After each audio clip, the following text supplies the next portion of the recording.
I can't believe I like got out the special edition of A Darkness at the Door that I got and then I didn't even show it. But like it's so beautiful. Like look at those end papers. That cover says Pirate Queen material. There's like a ribbon bookmark. It's signed.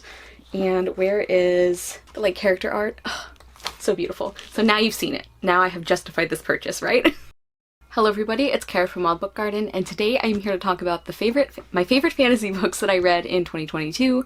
As you guys will have seen, I am separating out the books I read, my favorites by genre, because I just have so many to talk about. I will link the playlist down below that has those other videos, and if you're wondering where like historical fantasy books are, I actually have those in a separate video. I'm not sure which is going up first, but like, you know, if you're like, hey, there's a few missing that I thought you were going to talk about, that's where those are. So I don't remember how many I have here. I think I have 11, and we're actually starting off with the one on the list that I do own, but I don't have it with me. Like it is somewhere and I don't know where it is, because apparently that's just like a tradition now, is that at least one of the books on these lists I will not be able to find in time to film. So we're just gonna keep going. But the first book I want to talk about is Soot and Slipper by Kate Stradling. Kate Stradling is an author I guess I just discovered her last year, maybe. And I've just been really enjoying her. She does really interesting fairy tale retellings. This one is a Cinderella retelling, and I really love the creative choices she made with it. They made so much sense with the story, and yet I didn't see them coming, and I mean that in like the best way. There's a really sweet romance, and I feel like for this being a novella, she did such a good job of like setting everything up.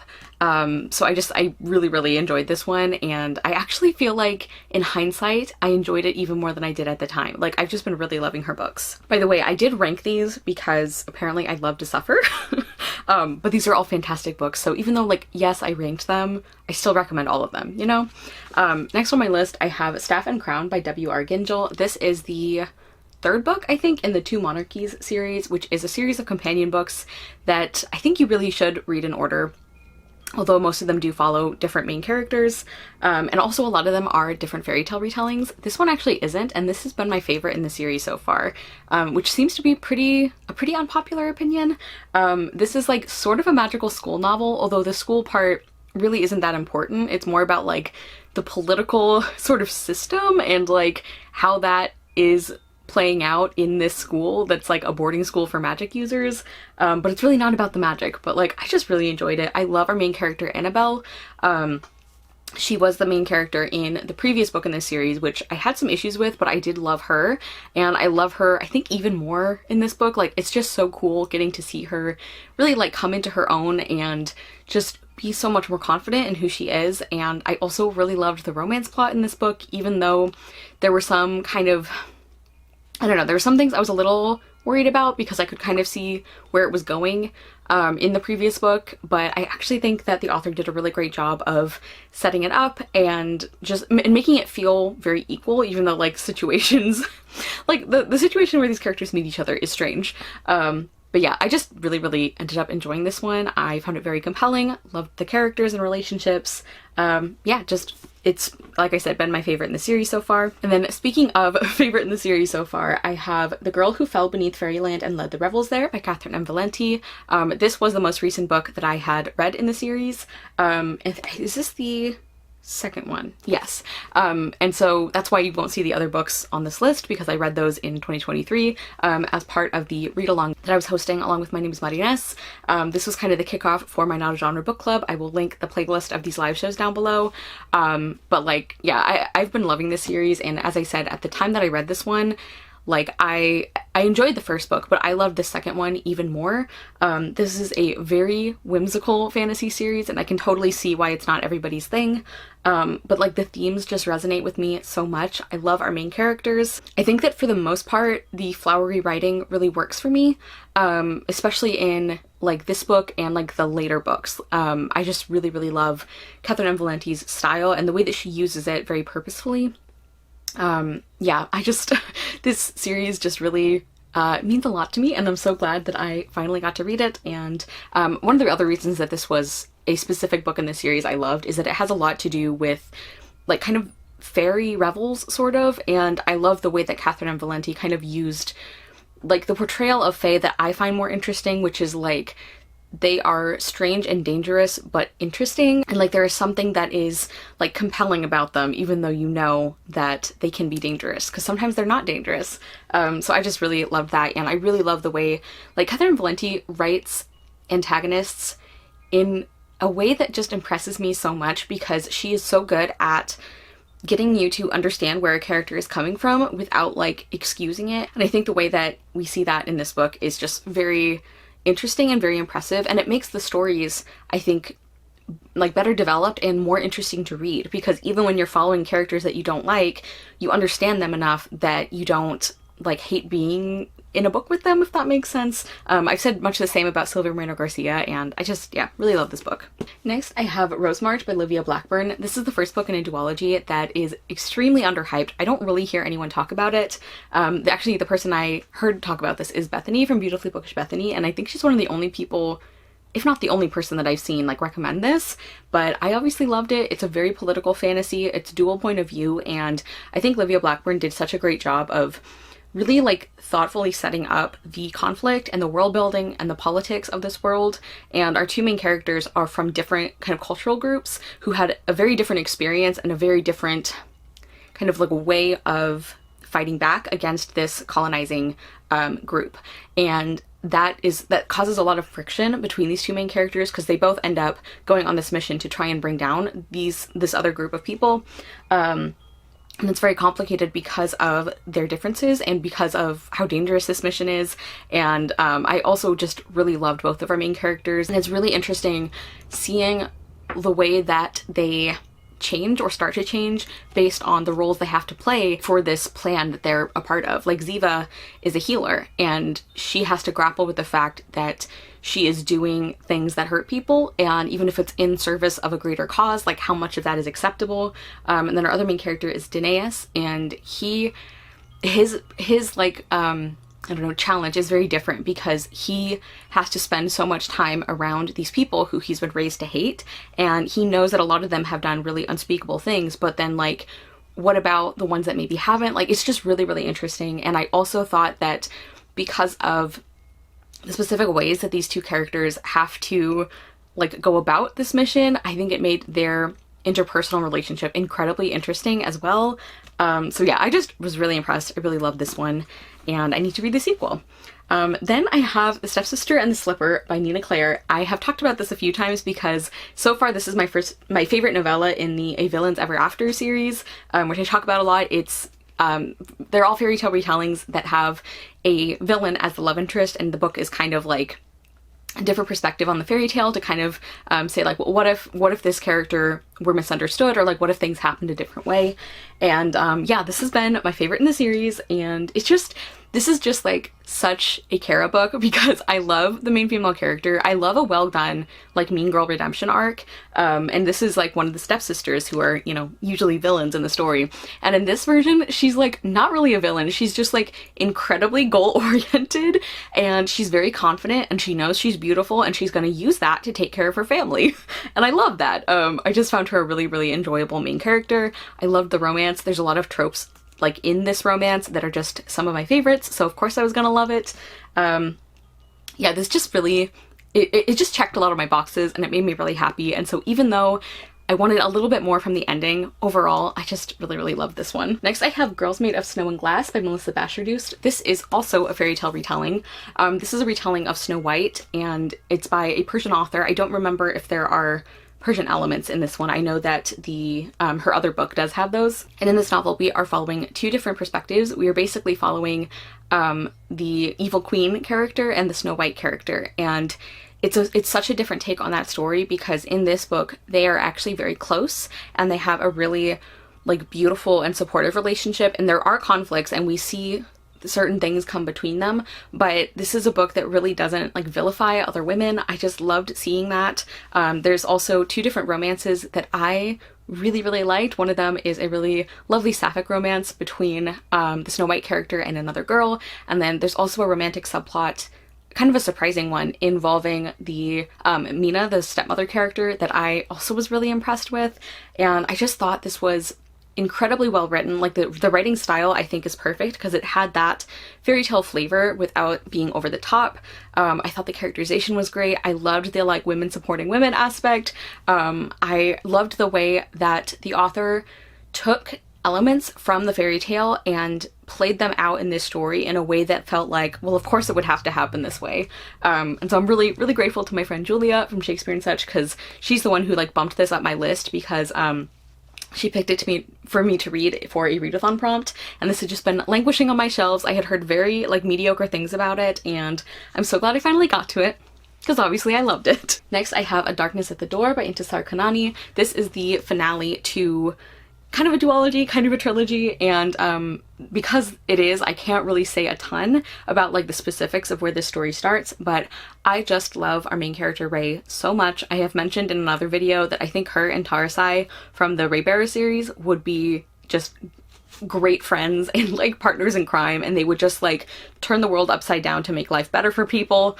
I just adore her, and I love the other characters in this series as well, and I feel like this series is such a good example of how you can have characters who wrestle with very difficult choices and who maybe make choices that are not completely like they choose the best of a bad series of options, and there are consequences to that, and yet the book still feels satisfying. Like the way this series plays out and the things that happen in it, they feel meaningful. Like there are stakes, but I feel like Intisar Kanani doesn't do... Honestly, like, I feel like some fantasy authors take, like, the lazy way out of sort of, like, trying to make books meaningful by using certain tropes or, like, using certain things that happen a lot as kind of a shortcut for, like, emotional investment or, like, the payoff of a story. And I just think that Intisar Kanani, I just think she like avoids those pitfalls so well. I love the balance of her books. There's like humor, there's romance, there are fantastic family and friend relationships, there's some great character development, the world is interesting. I just found this absolutely incredible as a finale, and yeah, just very, very good. Next is Nettle Bone by T. Kingfisher, and this is, of course, one of my favorite authors, but this is officially my favorite book by this author, and I think it's the first one to get a full 5 stars from me, because T. Kingfisher is one of those authors where I almost always give her books like 4 stars and up, but I had never given one 5 stars before this, and this was the one. This is a very short one, actually. It's like a 250-page fantasy novel, and I think it still feels very complete and very well thought out.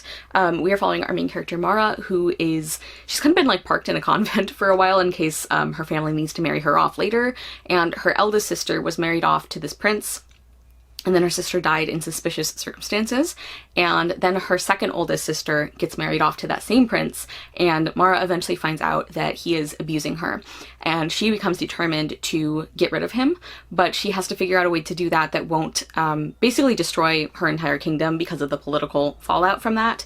And so she ends up going on kind of like this series of tasks. She has to complete these tasks in order to get the help of this woman named the Dustwife. But something I love is that the book actually drops you in, like, at the end of the second task, I think, or in the middle, and so most of the book is actually, like, after she's accomplished that, but then there's more to do, and she's kind of gathering up her companions for this journey, and I just love this. I feel like this exemplifies a lot of the things that I love about T. Kingfisher, which is, like, the feminist perspective, the really dry and sometimes absurd but not over-the-top humor. I love the way, like, I love her main characters basically always, and Mara is no different. I love just the way she writes characters in general. Like, the supporting cast is also fantastic.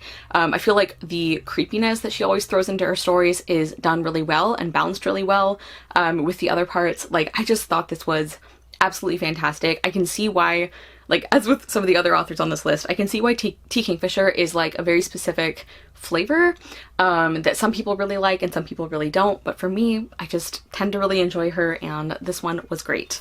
Number 3 is by another longtime favorite author of mine, and that is Unraveller by Frances Hardinge. This is her most recent release, and me and Hannah discussed this as part of our Frances Hardinge read-along.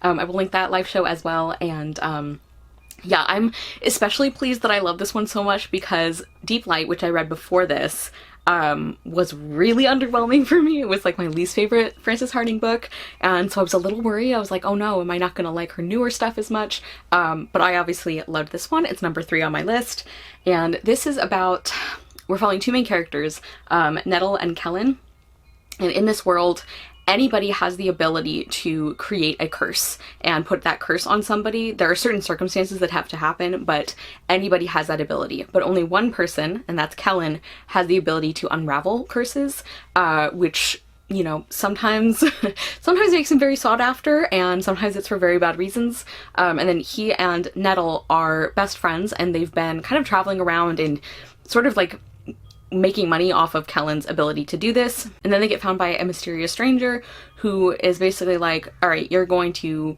unravel the curses that I point you to. And they don't really have a lot of options, so they end up doing that. And so it's kind of like a series of like mini mysteries almost, because the way that Kellen is able to unravel these curses involves like understanding them and like what happened and figuring out like why the curse was cast and all of that. So I actually really liked that kind of plot structure of this book. And even though like there's, you know, some traveling involved, which is not my favorite thing in books, I thought that the setting itself made up for that. And I just like love these characters so much. Like I I adore both Kellen and Nettle. They're very, very different people, but they balance each other beautifully.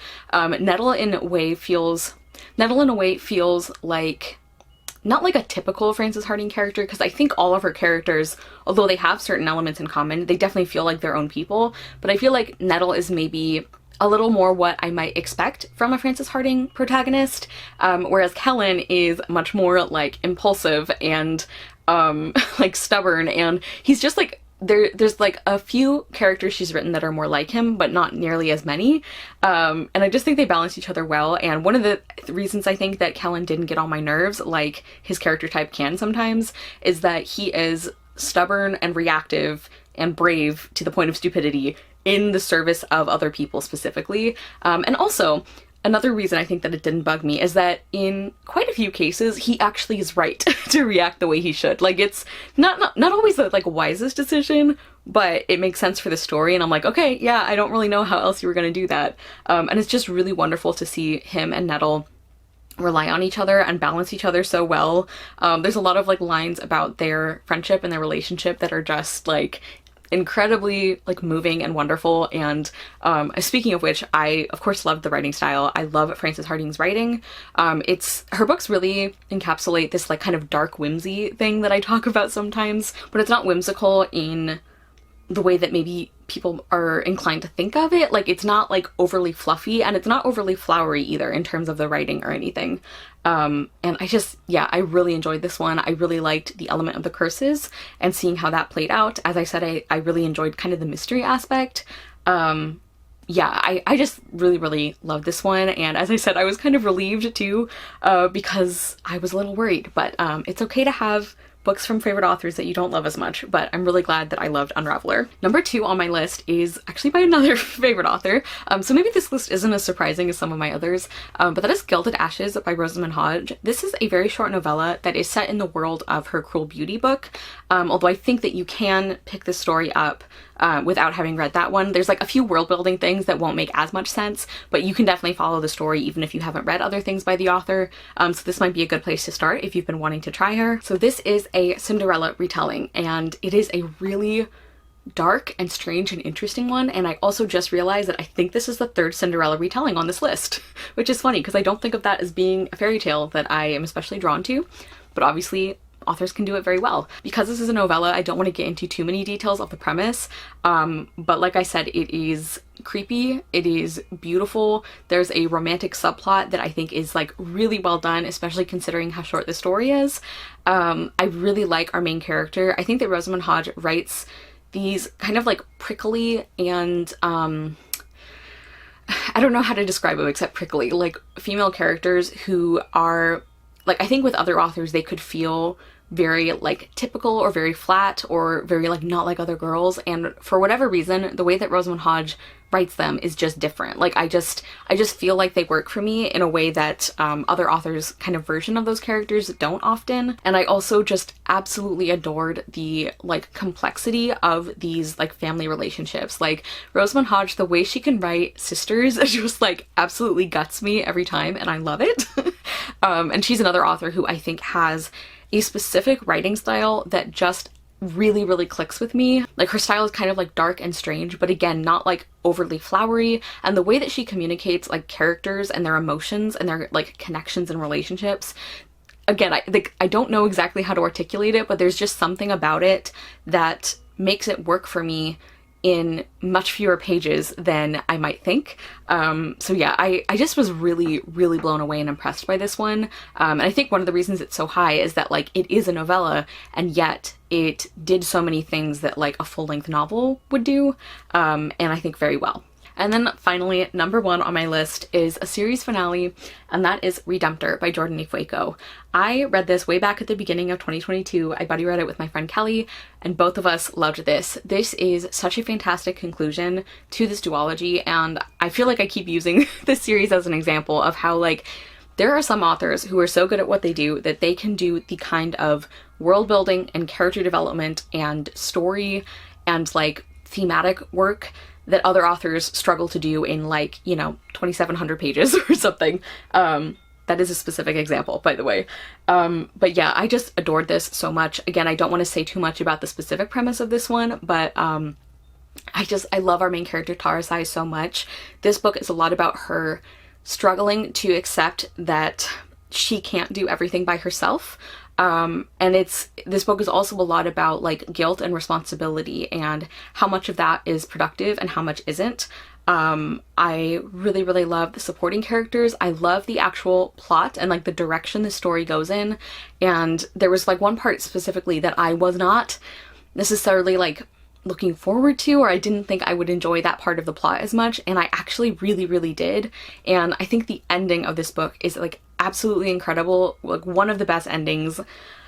Yeah, I just think this is like Jordan Ifueko is like easily an all-time favorite author for me, and she's only done 2 books. Like amazing. I can't wait for anything she writes next, and I feel like this is funny to me that I think I've spent maybe the least amount of time on this book, or like one of the least on this list, and yet it's my number 1 pick. Like I'm struggling to articulate my feelings, but yeah, just the characters and the relationships, and I think the world building is so interesting and creative. The way these books look at like empire and really critique that, I think is fantastic. Like I love these books so much. I keep checking Goodreads to see if Jordan Ifueko has another release coming up, and so far nothing, but I will live in hope. Okay everybody, so those were my favorite fantasy books that I read in 2022. Yeah, let me know if you have read and enjoyed any of these. I feel like this list particularly was very heavy on favorite authors of mine, like authors I already knew and loved, but I did have a few kind of like surprises or like new to me authors, so that's exciting as well. Please comment down below, let me know if you're going to pick up any of these, and let me know a fantasy book that you've loved recently. Thank you guys so much for watching. I will see you soon with another video, and I hope you love the next book you read. Bye!